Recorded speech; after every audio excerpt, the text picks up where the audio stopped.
so much for the opportunity to talk to you. In your book, The 12 Rules for Life, this is kind of playing off of what Sean may have said, but rule number 8, you said, tell the truth, or at least don't tell a lie. And so many times I find that, and you said there really are no atheists, just people who don't understand the God they serve. And I to myself, sometimes I find that a lot of people, one of Tony's coaches was talking to me once, and he said, Michael, he goes, there's a difference between the truth and the whole truth.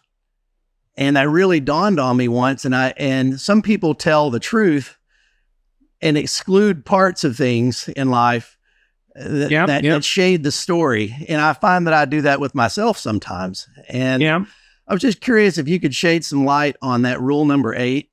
It really impacted me. There's a couple of questions in there. Sure. I'll take that apart. So first of all, it's not a straightforward matter to tell the truth, partly because, like, what the hell do you know? Like, we're all steeped in ignorance, right? Yeah. So none of us are, in the final analysis, capable of telling the truth. We can get better at approximating the truth with time, but we don't have full access to all knowledge, and so everything we say is going to be partial. Now, having said that, it's still perfectly reasonable to distinguish between what's true and what isn't. How do you start doing that? Well, someone might say, I don't know how to distinguish between what's true and what's not true in the final analysis. And I would say to them, yeah, but you'll find times in your life where you're inclined to say something or do something, to say something you know to be false or to do something you know to be wrong.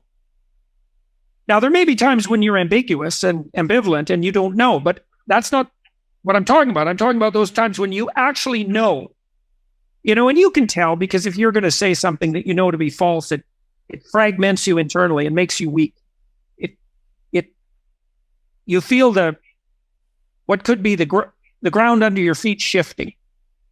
You're lying and you're betraying yourself. And I would say, and this was the purpose of that rule, was, well, stop doing that. First, stop doing that. Just stop saying all the things that you are saying that you know perfectly well to be false. And then at the same time, you can stop doing all the things you know that you shouldn't do. Well, what will happen as a consequence is that your speech will become more precise and your vision will become clearer, because you're not cluttering yourself up with obvious falsehoods. And then if you continue doing that, your capacity to distinguish between what's true and what's false gets more and more sophisticated. And if you do that long enough, you might actually get to the point where you could actually start to tell the truth instead of just not lying. At least some truths, at least some of the time. And that's a pretty good start. And then that can expand out across time as you become expert at this. And then you might say, well, why bother doing that? And I can tell you why you should bother doing that. It's very straightforward. There will come a time in your life where you have to make a very fine decision. It might be one that your life depends on, or the life of someone you love, or a relationship depends on, or your business depends upon. And you'll be torn apart at the point where you have to make that decision. And if you can't rely on yourself at that moment to make the right decision, you could lose everything.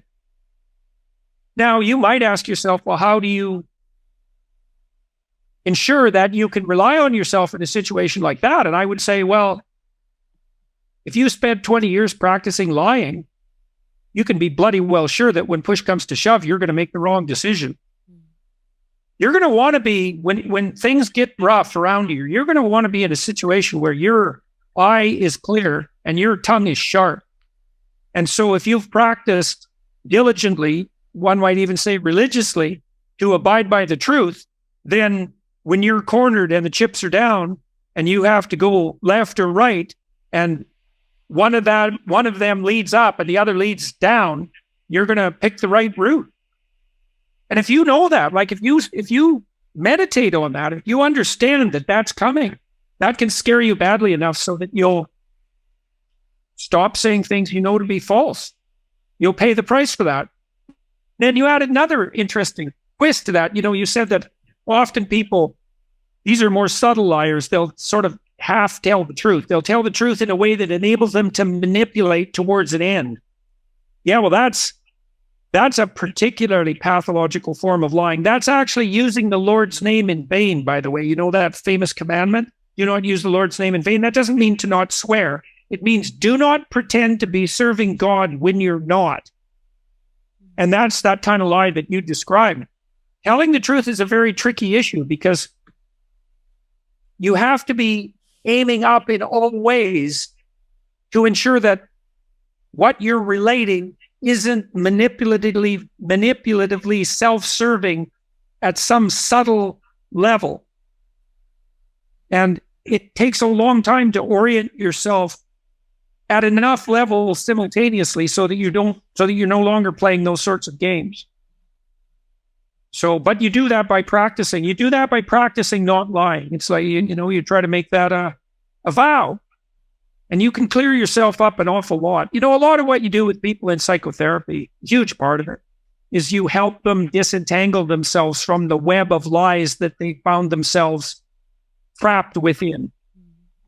Decades of lies sometimes, or multiple lifetimes even, because you do see families from time to time that are so wrapped up in lies that it goes back 3 or 4 generations. It's just lies nonstop at every possible level. And so all of that has to be sorted out. And you often are doing that working as a psychotherapist. You can do that with a sustained moral effort on your own behalf. I mean, part of what you're doing if you're a religious practitioner and you go and confess is that you're trying to remind yourself about what lies you're telling. And you do that so that maybe you can stop doing it. And it's a practice. And you can get good at what you practice. So really what the Dickens process